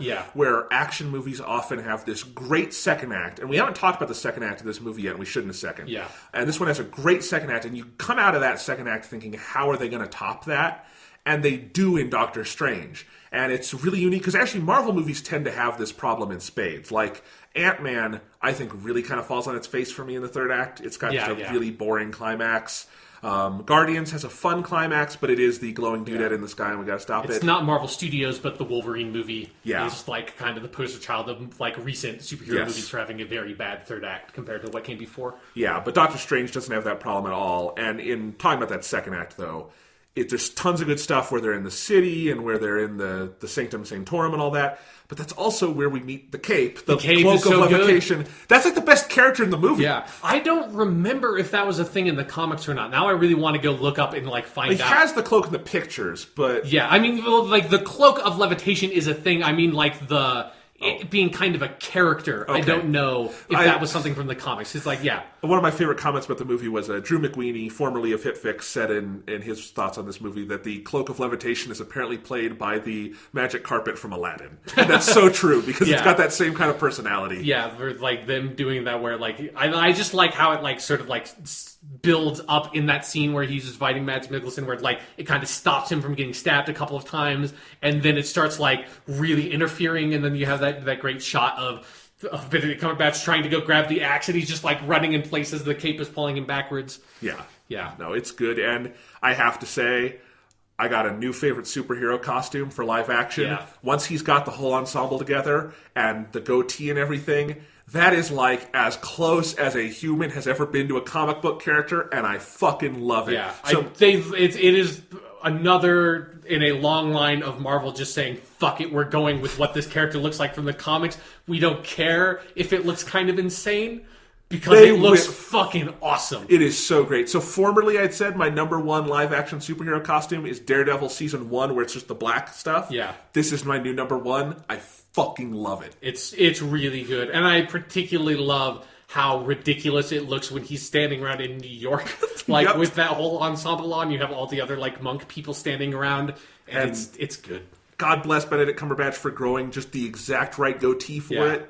It's great. Yeah. Like, and I do really like that trend, how subtle that transition is of, like, he's, like, kind of slowly collecting the pieces of, like, because he has the blue sort of, like, robe stuff on for a while, but then he gets the Eye of Agamotto, which is a big thing in Doctor Strange's costume, and he gets the goatee, and then eventually he gets the Cloak of Levitation, and then when he puts that on, you're like, all of a sudden you realize, like, oh, it's Doctor Strange now. Like, he has all the stuff together, and it's a great moment, and he just rocks that cape so hard. God, it's great. A hard thing to pull off a cape like that, but he really nails it. Absolutely. And I actually like how they do the Infinity Stone thing in this, where they don't tell you until the end. And I know some people would know already, but like they tell you at the end, and so it means that it's an object first that matters to the characters before it's a MacGuffin. Yeah. And that's really smart. And I actually think they've gotten better and better in these movies about how they're seeding the Infinity Stones. And it makes me very excited for Infinity War, because they've done a good job, like, this one is with this character. Like one of the stones is literally Vision. So you have one who is just the character. You have one with the Guardians. You have one over here now with Doctor Strange. So it's like there are going to be clear character motivations to bring those together, and so they're not just going to be MacGuffins. And they've really course corrected on that, because I think the first couple times we heard about them, I was like, this is kind of annoying. I think they've gotten much better at it, and I'm actually really looking forward to how they tie it together in Infinity War. Yeah, I agree. Because that was something where I had totally forgotten that the Eye of Agamotto is an Infinity Stone. So when Wong says that at the end of the movie, I was like, oh, right, shit. Oh, my God. I had totally forgotten that. I was the same way, and I was like, that's cool. That's really cool. Yeah. And it's just one of those, it's a good Wong moment where he gets to have, like, that moment over Stephen Strange. It's like, you don't fucking know shit, man. No.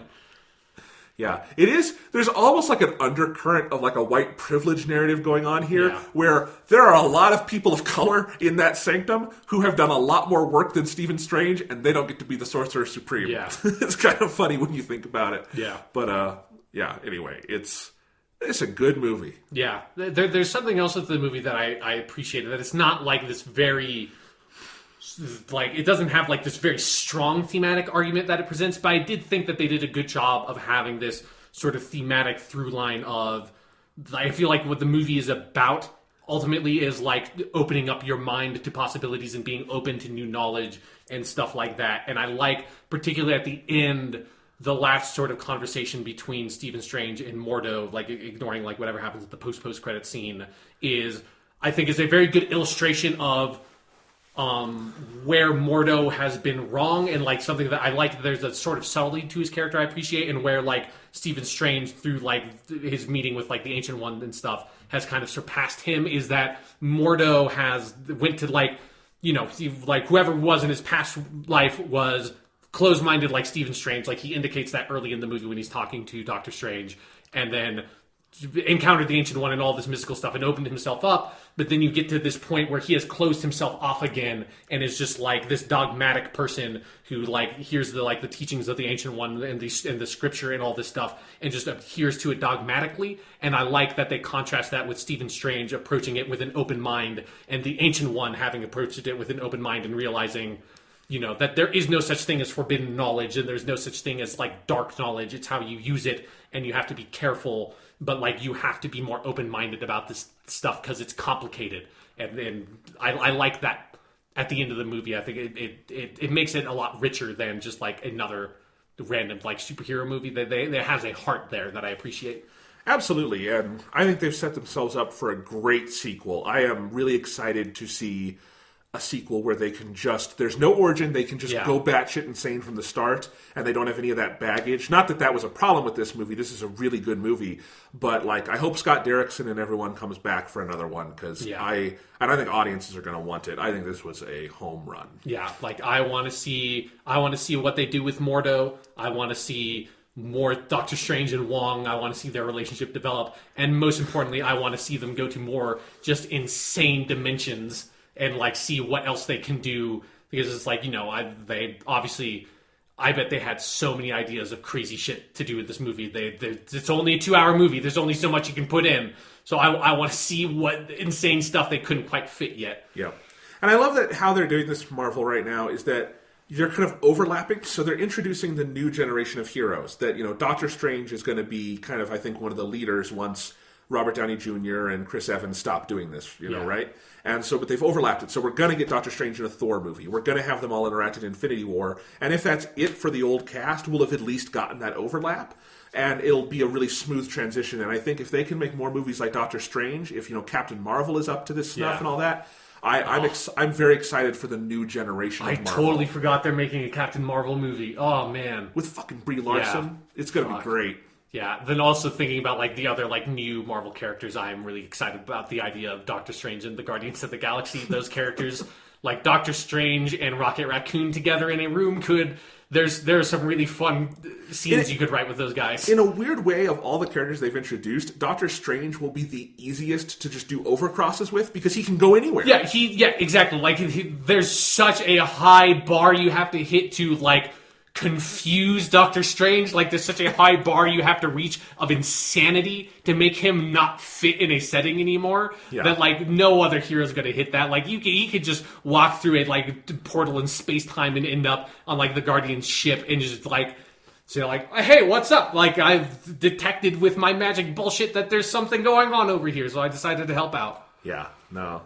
Next year is going to be a goddamn good year for Marvel. I mean, this was great with Doctor Strange and Civil War, but they're doing their first 3-movie year next year. So we get Civil War, Spider-Man Homecoming. Yeah. Yes, Spider-Man. We get that. We get Guardians 2. Yes. And we get Thor Ragnarok. Good God, that's going to be a good threefer right there. Yes, I'm so excited for Spider-Man, and now like I thought them teasing Thor Ragnarok at the end of this movie was such a smart move because it got me so excited because it's been so long since we saw Thor because he wasn't in Civil War. Right. So it's going to be a good year for Marvel, and it's already been a good year. They are on fire. Good stuff going on there. Let's go ahead and switch gears. Okay. One last discussion this week, and that's Hitman Episode 6, the season finale. Yes.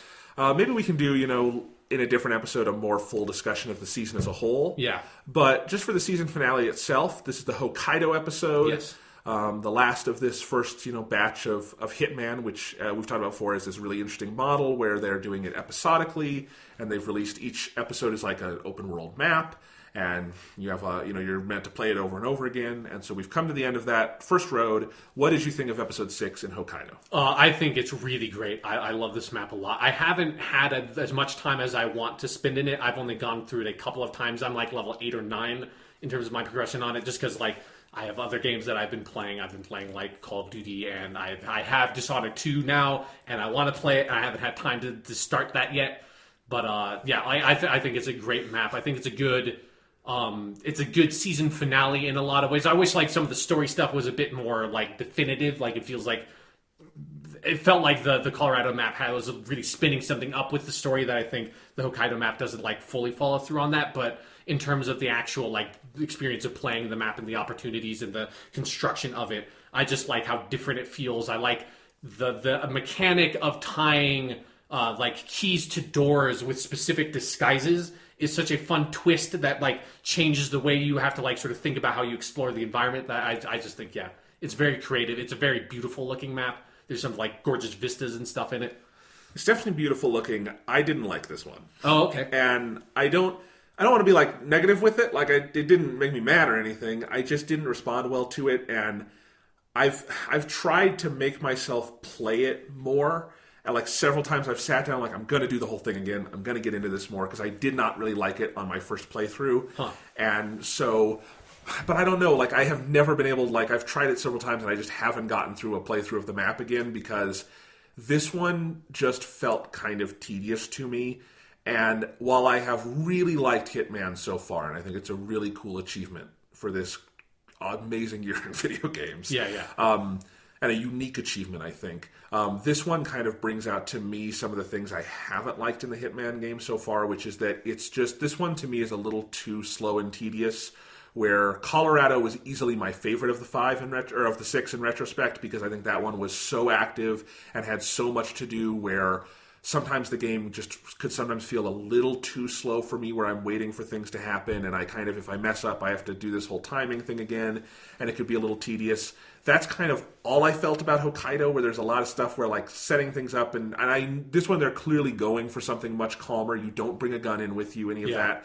And I kind of like that. It just, I don't even know if I can fully describe it. It just didn't hit me, and while I wanted to go in and try it again, and because really the maps get better the more you play them. This is not a game where you play through something once and then that's it. I don't know. I tried a couple times and I was not responding to it. So that's kind of my initial reaction. I do think there's some cool stuff in it. I don't know. It didn't hit me, and I've tried, like I did the thing where you kill the guy by making them use the defibrillators and then you overload them. Right. I did that one.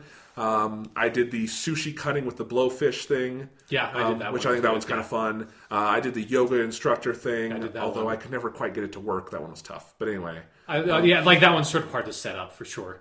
Yeah, so I don't know. I never got a great sense of the layout of the map. I don't know. I didn't respond well to it, and the narrative stuff was really gibberish this time out. I just felt like they sort of like spun their wheels in a weird way, like that. Like, I mean, they have announced that they're doing a season 2, which I'm very excited for. I'll say though, I really don't. Not that I care about the narrative all that much. But I don't like the thing of, like, we're going to go into Agent 47's backstory, and this is him as a kid. Sure, it's like, just shut the fuck up. He's out there assassinating people. We do not need the Chosen One story with Agent 47. I don't think they're going with that. I mean, he is, like, I've not really played much of the older Hitman games, but I know he's like a clone dude who's, like he's, like, they've already told, like, a lot of story about, like, the past of Agent 47, so I don't really know where they're going to go fully with that. It gives me flashbacks to the Hitman movie with Timothy Oliphant, which really wallowed in that. It was such a bad movie. Not that has any effect on this game, but anyway. Yeah. So I'm sorry I'm being like kind of a downer here on it. I don't hate it or anything. It just didn't. I don't know. Yeah, because I actually this might have been my first playthrough of the Hokkaido map. Might have been my favorite playthrough, first blind playthrough of any of the maps so far. Because I just thought there was something about that sense of going in with nothing and having to sort of explore this facility that this is definitely the hardest map of any of them. There are very few areas in the game where you can kind of duck into a corner and drag a body around and throw it in a closet or something. Yeah. It's definitely and I get what you're saying where it's you have to have a lot of patience, and especially with some of the challenges. I gave up on one of them halfway through of getting the hospital director's costume, just because timing that was so frustrating that I was I'm going to wait until I've unlocked something where I will have a better disguise at the beginning, that I can do this a lot quicker and move on to something else, because there's definitely some of that having to set up and manipulate things in the sandbox can take a little bit too long. But I thought my first playthrough where I was just exploring the map and moving through, I did there's a challenge where the way you kill one of your targets, who's the guy who's having the surgery done on him, which I like that idea of a target that is 100% stationary, but he's just in this insanely secure place in the map. I like that. That was good. It's a clever idea. It's a clever twist on the targets. And I think the best way to kill him, which is the one I found on my first playthrough, that you go through the morgue and all this stuff and you find this way into where they have the heart they're going to give him, because he needs this special heart, and you just take the heart and you just fucking throw it in the trash. And it's just and then you walk away, and the cold British lady just says well, that's really creative. Yeah, I guess that dude's dead, because they're not finding another one of those hearts. And you don't even see him die. You just walk away because you know there's no way that surgery's going to be completed, and that dude's just fucking dead. Okay, I did not find that. I was in the morgue. I didn't find that. Yeah, that's amazing. It's a really good way to assassinate a dude. Just him, the way he just throws the heart against the wall and it falls in the trash is so just ice fucking cold. It's really good. there are things I liked about it, and I should say it's all on a relativistic scale because all the things I like about Hitman are good here. The movement and the sense of humor and all that is all good. Yeah, but the ambient dialogue in this map is really good as well. It is, and I did like. I think that, as you said, that the stationary. I like that this is a change from other maps where, in your default disguise, you can go almost anywhere. Yeah, in like the normal area of the map. Yeah. So there's a lot more area to just kind of calmly go around, and then it's interesting that if you pick up a disguise, you are more likely to be spotted, but then you need that to get into certain smaller areas. So it's a weird thing, like where they're asking you to play it very differently, and maybe I just didn't. And I will admit, my headspace has not been perfect this last week. It's one of the reasons why I have not dipped into this map. Like I just didn't. I was not in the mood post-election to go back into it. Same kind of thing here, but so I do have problems with it, and I think I've vocalized some of those. But there are good things about it. I don't want to say I hate it or anything. I just, compared to some of the other ones, this one did not grab me the same way. But as you say, maybe its purpose in this one is not. This one is clearly a much calmer thing, and that's a weird expectations thing also, because you would expect the finale to be like more bombastic. Yeah. And this is by far the most like subtle, kind of quiet, calm map they've done. Even though, as you say, that conversely makes it the hardest. Yeah, and like in that vein as well, it's something that like it's always been there, but I don't think it's really stood out to me before, but I like the music on this map a lot because they put some, like, there's some, like, Japanese kind of traditional, like, music in there, especially when you're in, like, the normal kind of relaxation areas. And maybe actually the music, now that I think back on it, maybe it's, like, supposed to be diegetically, like, played in the hospital or something. I think it is. And I just thought that added, like, a nice sense of atmosphere. Like, I think, like, because when they announced that the map was going to be in Japan, we didn't know what it was going to be specifically, and I thought like it's an interesting idea that it's set in this like super high tech mega hospital / resort, and like that sort of blend of like high tech like Japanese like AI stuff mixed with like this very like traditional Japanese inn style like spa and everything. I thought that was like a fun mix. It is, and this is so James Bond. Yes, they've done a couple of James Bond nods in this, but this is like there are multiple James Bond movies, most famously on Her Majesty's Secret Service, where the plot is he has to go to like a resort in the Alps or something and pretend to be a patient, and Blofeld is running it or whatever. Like that's multiple Bond movies. They did that in Spectre. I mean, they do this kind of thing. So it's like I thought that was just a fun touch. Yeah, for sure. Yeah. So what else would we say about this one so far? Any other specific thoughts? Like I said, like I don't have as much to say on it as the other ones, just because I haven't had as much time. I do have like I like the sense. I like the sense of this like the vertical element of the map of like, especially like once you get into like deep down into like the Morgan stuff. There's like the way the lighting and everything changes. I think is good, and this I like the layout of the map. I think it just feels a bit different than everything else. And there's a bit more outside area that I think it's obvious at first. My second playthrough, I ended up exploring more of like the kind of like mountainous stuff, like right around the hospital stuff that I thought was fun, Nice. Yeah. I also liked the Helmut Kruger callback. Yes. That is a really good... That actually, I forgot that is how I first got in...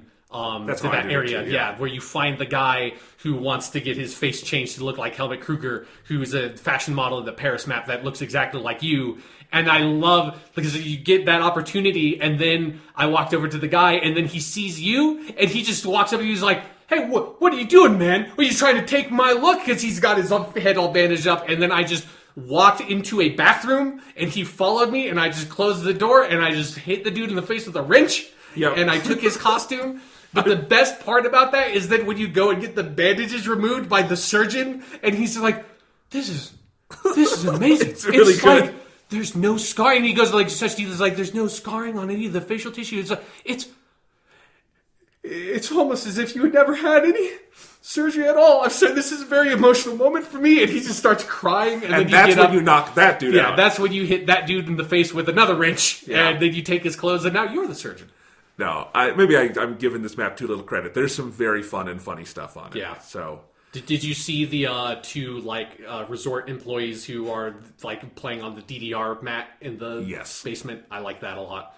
I haven't killed one of them with it, but you can like expose the wires on it, and you can change the thing to expert mode.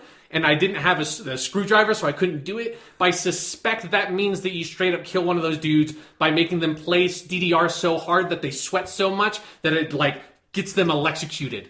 That's and if awesome. that is really how that works, that's pretty amazing. That's pretty amazing. All right, a little bit of Hitman Season 1 talk. Let's do a little bit. Okay, yeah.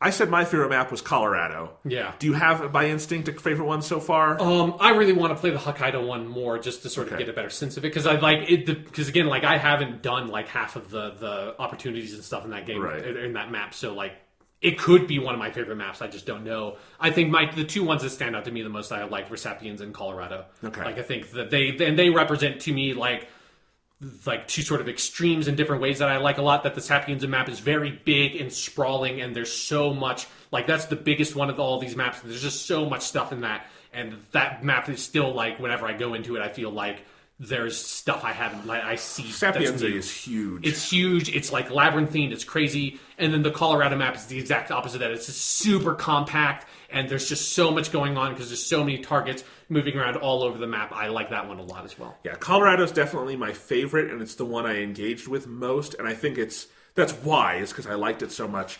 But the other one for me is Marrakesh. I really liked Marrakesh. That's the one I've probably played the second most, and I just think that one has such a unique... I love that it's this big outside area, and then this kind of complex labyrinth of corridors and things in the embassy, and there's just so much fun stuff there. But, you know, they're all good. The Sapienza one, I agree with you, is a really fascinating one, and it's got this, you know, it's that big, beautiful, like, Italian, poolside and everything, and then you go underground, it's like this weird sci-fi movie. Yeah, this weird bio lab. Like, that's also very James Bond. Yes. Yeah. Oh, it's great. This is basically, we never need a James Bond game, because Hitman 2016 figured it out. Yeah. But I like all of those.